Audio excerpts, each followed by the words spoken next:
Ciao a tutti cari amici, benvenuti ai nuovi e bentornati agli iscritti. Io sono Ilaria e su questo canale parlerò di tarocchi, chakra, spiritualità e quant'altro possa essere d'aiuto ad ognuno di noi per il proprio percorso di crescita personale e spirituale. Con il video di oggi vi do il benvenuto al mio corso di tarocchi. È un mini corso, nel senso che ho cercato di riassumere il più possibile questo corso in modo da renderlo accessibile a tutti. Cosa vuol dire? Che ho semplificato il significato delle carte, ho reso più semplice possibile il metodo di apprendimento degli arcani maggiori e degli arcani minori. Questo è il motivo per cui ho scelto 4 parole identificative per ogni arcano maggiore e poi saranno 2 per gli arcani minori. Gli arcani maggiori sono 22, o meglio 21 più 1, 21 arcani numerati dall'1 al 21 e poi abbiamo la carta del matto che è un arcano numero 0, che in realtà può essere messo sia all'inizio che alla fine. Quindi abbiamo un totale di 22 arcani maggiori che rappresentano comunque degli archetipi presenti nella coscienza collettiva, sono delle dinamiche, sono delle credenze, è una sapienza, ok, intrinseca in ognuno di noi. Io direi che possiamo cominciare. Il primo arcano maggiore è il mago. La carta del mago è un numero 1 ed è per questo che una delle parole che lo rappresenta è inizio. Quindi si parla di un inizio di una nuova vita, in senso metaforico, nel senso magari un nuovo lavoro, piuttosto che un nuovo percorso di vita, piuttosto che un nuovo progetto, e un inizio in generale di una cosa nuova, di un'avventura nuova. La seconda parola che associo al mago è azione, perché per iniziare qualche cosa bisogna fare qualcosa. Quindi è un inizio di un'azione, è un'azione che inizia. La terza parola che ho scelto è l'alchimista, perché il mago, se ci fate caso, ha i 4 elementi sul tavolo davanti a sé. Quindi cosa vuol dire questo? Che ha la capacità di trasformare le proprie risorse a proprio vantaggio. Può trasformare quello che è la materia per riuscire a trarne un vantaggio. Ed è anche per questo che ho scelto come quarta parola manifestazione, perché il mago è la carta che parla della legge di manifestazione, della legge di attrazione, di quello che è la capacità di visualizzare per manifestare la propria realtà. Proseguiamo. Carta numero 2. La sacerdotessa o la papessa. La carta della sacerdotessa è una carta numero 2, è il principio femminile ed è per questo che una delle parole che ho scelto è ricettività. Ricettività in quanto ascolto, in quanto canalizzazione, in quanto intuizione ed è per questo che la seconda parola che ho scelto è intuito. Come vediamo dalla figura, la sacerdotessa ha un libro in mano, ha una pergamena e c'è scritto Torah. La Torah è il libro della sapienza. Quindi un'altra parola che associo alla sacerdotessa è la conoscenza, è colei che sa.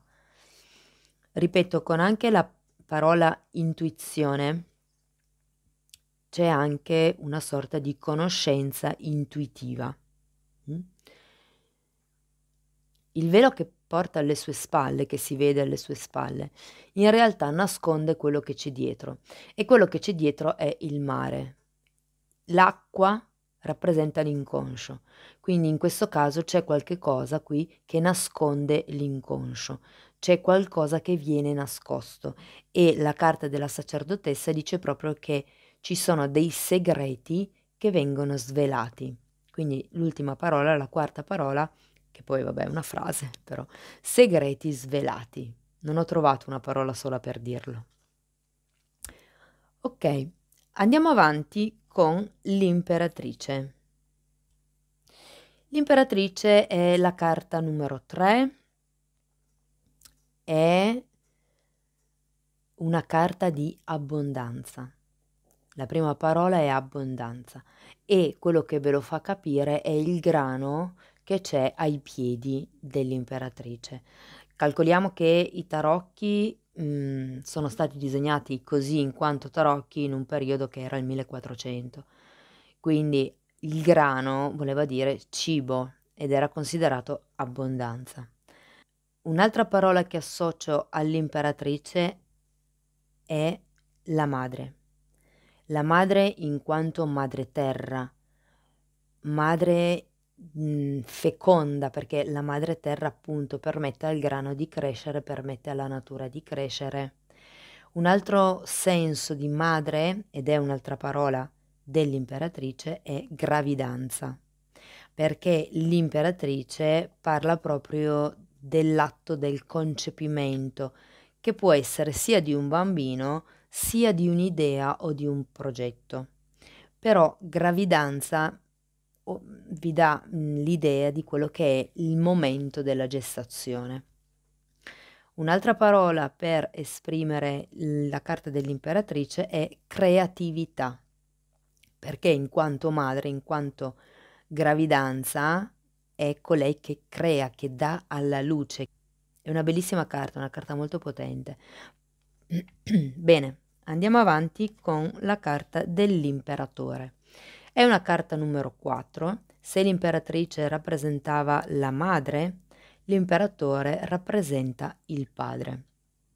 Rappresenta quello che sono le regole, rappresenta il potere e rappresenta la stabilità.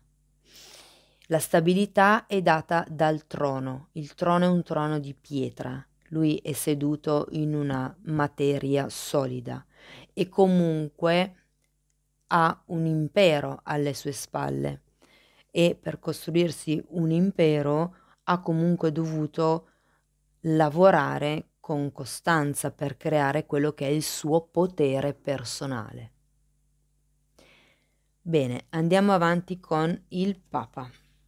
Il Papa è un arcano numero 5 e parla di quello che è il potere spirituale. Il Papa è il maestro, colui che insegna, perché vedete che lui sta, diciamo, parlando al suo pubblico. Vedete che ci sono delle persone che lo stanno ascoltando. Il Papa è colui che media, parla di mediazione o di mediatore. Se ci fate caso, sulla testa ha una corona, una tiara con 3 livelli, ok? E lui praticamente è colui che media il primo livello, che è il livello celeste, il livello più basso è il livello terreno e lui è colui che media, il mediatore, colui che porta il messaggio, che comunica il messaggio dall'alto al basso. Un'altra parola per descrivere il Papa sono le tradizioni, perché il Papa fa riferimento a tutto quello che sono le cerimonie, le tradizioni, la cultura anche un po' della società in cui si è cresciuti.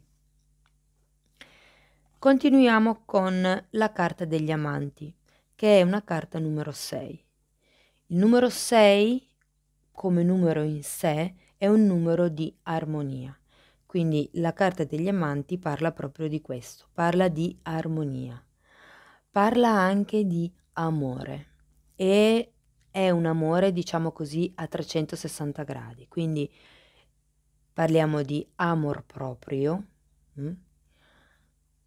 parliamo di scelta per amore, perché questa carta rappresenta comunque Adamo ed Eva, che hanno fatto una scelta, ok? Quindi si parla di fare una scelta secondo le regole del cuore, secondo quello che sente il cuore in realtà.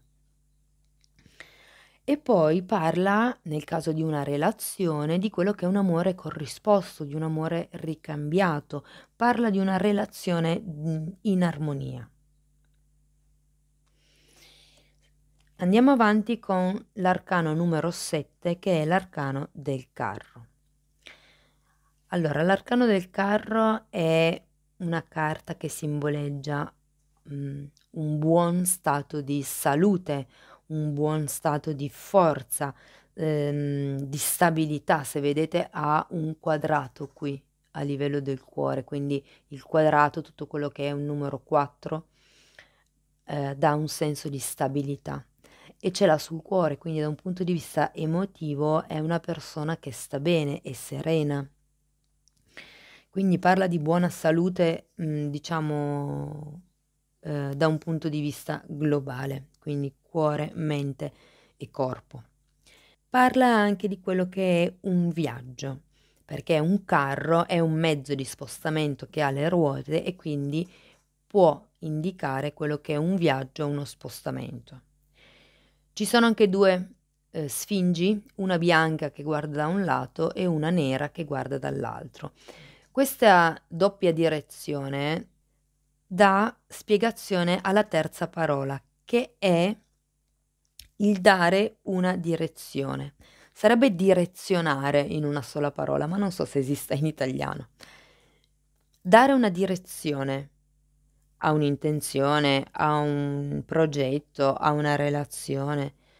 L'ultima parola è la scelta superata, perché giustamente o di qua o di là, però la carta del carro è una carta positiva, una carta di movimento, quindi mi dice che io ho attraversato questa fase di scelta, quindi sono arrivata oltre la mia scelta ed è una scelta che è stata superata con successo. Bene, carta numero 8, carta della forza. La forza indica la forza di volontà.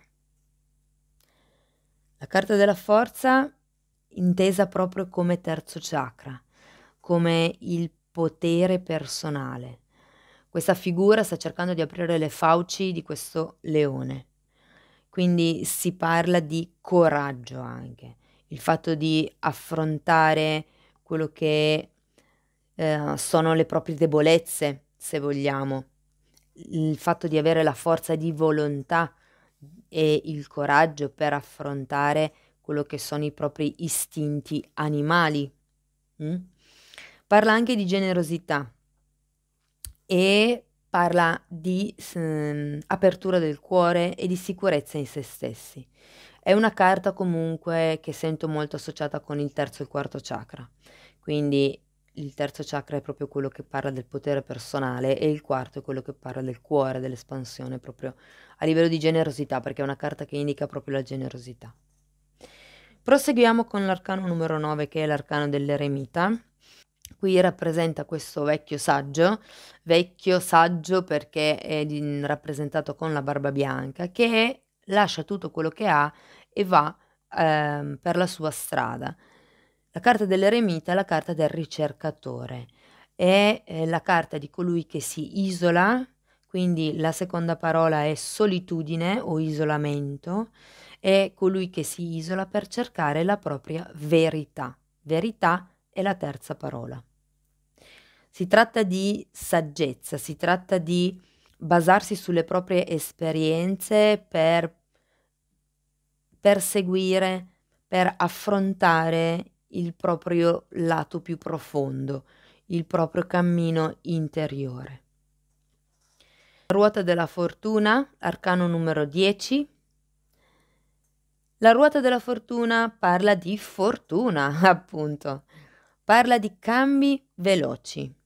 Quindi può esserci qualche sorpresa, qualche cosa, qualche avvenimento fortunato che non ci si aspetta e che porta a questo cambio positivo in meglio. La ruota della fortuna parla anche di guadagni e di chiusura cicli. È rappresentata con una ruota e tutte le carte dove c'è comunque un qualche tipo di cerchio rappresenta la chiusura di un ciclo e l'inizio di un nuovo ciclo. Quindi è una bella carta, è una carta di buon auspicio. Nel caso si stia aspettando l'esito di qualche esame piuttosto che di qualche causa legale, è una carta assolutamente positiva. Proseguiamo con la giustizia, arcano numero 11. La giustizia è rappresentata con una bilancia e questo sta ad indicare l'equilibrio che questa carta porta. Parla anche di burocrazia, quindi le leggi della giustizia. Potrebbe fare anche riferimento a quello che è la rettitudine, fare le cose in modo giusto, essere giusti. E parla anche di quelli che sono i contratti, le questioni burocratiche, le firme, tutto quello che è identificato con i fogli, con la documentazione. Abbiamo poi l'arcano numero 12 che è l'appeso. L'appeso è una carta di introspezione, rappresenta Cristo in croce, a testa in giù. Il fatto di essere a testa in giù è una posizione innaturale ed è una posizione che crea sofferenza, quindi la seconda parola è sofferenza. L'appeso è, come lo dice la parola stessa, appeso, è fermo, è in una situazione dove non si può muovere. Difatti è legato, ha le braccia legate e quindi è in una posizione di staticità. Andiamo avanti con la carta della morte. La carta della morte rappresenta la trasformazione, rappresenta il cambiamento di qualche tipo di situazione, è una rinascita, seconda parola, una rinascita interiore o anche, perché no, una rinascita esteriore, un nuovo modo di vivere, un nuovo lavoro, una nuova relazione. Si parla, ed è la terza parola, di un taglio col passato. Si parla di quelli che sono dei cambiamenti, si parla di tagliare qualche cosa del passato che non serve più. Sicuramente non sono cambi facili, sono cambi impegnativi, direi. Proseguiamo con la carta della temperanza, arcano numero 14. La carta della temperanza indica pazienza. Se vedete la figura sta travasando da una coppa all'altra questa acqua che è simbolo di vita comunque. E non ne sta sprecando neanche una goccia perché ha questa pazienza nel travasare questo liquido, questa acqua. Quindi la prima parola è pazienza. La seconda potrebbe essere equilibrio, perché comunque è completamente in equilibrio, ha un piede nell'acqua e un piede nella terra, come per dire che è in equilibrio con la parte, diciamo così, materiale, la parte concreta della sua vita e la parte emotiva. Un'altra parola per definire la temperanza è guarigione. Questo ce lo ricordano le ali che vediamo qui. La temperanza è rappresentata da un angelo, quindi qui si parla di una guarigione in senso spirituale, di una guarigione in senso interiore. Perché no? Alle volte anche una guarigione magari da una malattia o da una degenza lunga. Visto che c'è proprio questo angelo, si parla anche di aiuti dall'alto e quindi questa è la quarta parola che fa riferimento proprio ad un aiuto di tipo divino. Andiamo avanti con l'arcano numero 15 che è l'arcano del diavolo. Il diavolo parla di qualche energia bloccata. Se ci fate caso, le due figure sono incatenate. Sebbene le catene siano comunque morbide, parla in questo caso di una schiavitù che è volontaria. Una schiavitù può essere una sorta di dipendenza, magari una dipendenza affettiva piuttosto che una dipendenza di tipo concreto a qualche cosa, o potrebbe essere una schiavitù magari legata ad un lavoro che non si vuole fare, ma che ci fa sentire schiavi. È una situazione che comunque ci rende bloccati, ci rende schiavi in un certo modo. Quindi energia bloccata, schiavitù, dipendenza e molte volte parla anche di potere mentale. Quindi quando c'è il diavolo è rappresentata sempre una sorta di tossicità in questa situazione o relazione. Molte volte fa riferimento alle manipolazioni mentali. Andiamo avanti con la torre, arcano numero 16. La torre parla di quello che è la caduta dell'ego. Letteralmente è l'egoismo, l'egocentrismo, la parte egoica che in qualche modo viene ridimensionata. La carta della torre parla di qualche crollo inaspettato di sicurezze o credenze o situazioni che si pensavano stabili. Parla anche di rotture, quindi potrebbe essere una rottura di un lavoro, di un'amicizia, della macchina, molto in generale, e per certi versi parla anche di quelli che potrebbero essere gli eccessi, il volersi spingere troppo in là. Andiamo alla carta numero 17, che è la carta della stella.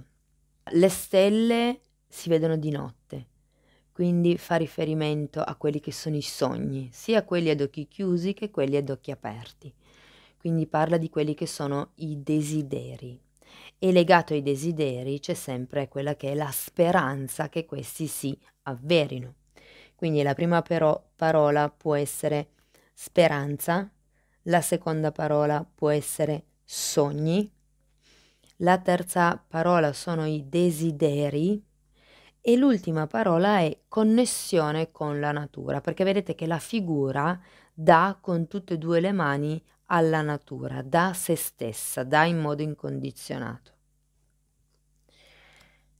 Andiamo avanti con la carta della luna, arcano maggiore numero 18. La carta della luna rappresenta il subconscio e ve lo fa capire questo gambero che viene fuori dall'acqua. L'acqua rappresenta l'inconscio, quindi è un qualche cosa di profondo che torna a galla. Normalmente è qualcosa riferito al passato, quindi la seconda parola della luna è il passato, qualche cosa che ha dei riferimenti, dei ricordi in momenti di vita passata. La carta della luna parla anche di sogni, quindi di sogni ad occhi chiusi, visto che è collegata anche al subconscio, è un po' come se vi consigliasse di fare attenzione ai vostri sogni in quanto mezzo di comunicazione.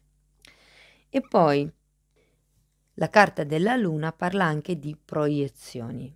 La luna è un satellite e brilla di luce riflessa e si tratta proprio di questo, del fatto che ci siano delle proiezioni, magari sono le vostre, magari sono quelle degli altri, comunque non c'è una visione chiara della situazione o della relazione, perché ci sono queste proiezioni che creano una distorsione della realtà. Andiamo avanti con la carta del sole. La carta del sole è un arcano numero 19. L'arcano del sole vedete che ha un bambino rappresentato, quindi parla di purezza d'animo, purezza di sentimenti, purezza di intenzioni. Fa riferimento a quello che è il bambino interiore, quindi dipendendo poi anche dalle altre carte che ha di fianco può parlare di guarigione del bambino interiore, di quello che è la crescita, l'espansione di se stessi, quindi espansione io direi che è un'altra delle parole da associare al sole, e inoltre è collegato a tutta la sfera delle amicizie, quindi tutto quello che riguarda gli amici, i nuovi amici, il divertirsi con gli amici, il creare relazioni di amicizia. Abbiamo poi la carta del giudizio, che è una carta numero 20, e la carta del giudizio parla proprio di rinascita. È la chiamata per il risveglio dei morti, raffigurato così. Il risveglio dei morti è proprio la rinascita, la resurrezione. E qui il giudizio per chiamata può essere inteso sia come chiamata di tipo fisico, una notizia, un messaggio, o una chiamata più da un punto di vista spirituale. Quindi un'altra parola da associare alla carta del giudizio è la chiamata di tipo spirituale. Quindi la rinascita, la chiamata e di conseguenza dopo la chiamata spirituale c'è la presa di consapevolezza, c'è la guarigione, c'è la crescita. Facendo riferimento a quello che è il risveglio dei morti, per morti si intendono i nostri avi, c'è anche un riferimento al passato. Magari è qualcuno del passato che si fa sentire, magari è qualcuno che vi manda notizie o ricevete notizie, una chiamata di una persona che non vedevate da tempo. Se non è in questa vita, può essere in un'altra vita, quindi ha anche dei riferimenti a livello karmico. La carta del mondo è l'arcano numero 21. È una carta di compimento. Abbiamo comunque questo cerchio che, come vi ho detto, per la ruota della fortuna, tutte le carte con il cerchio rappresentano appunto una carta di compimento, però la carta del mondo è proprio l'ultima carta degli arcani maggiori e quindi indica la chiusura di un qualche tipo di ciclo, la chiusura di qualche tipo di periodo, di momento e di conseguenza la rinascita. E difatti qui abbiamo una figura che rappresenta anche un bambino.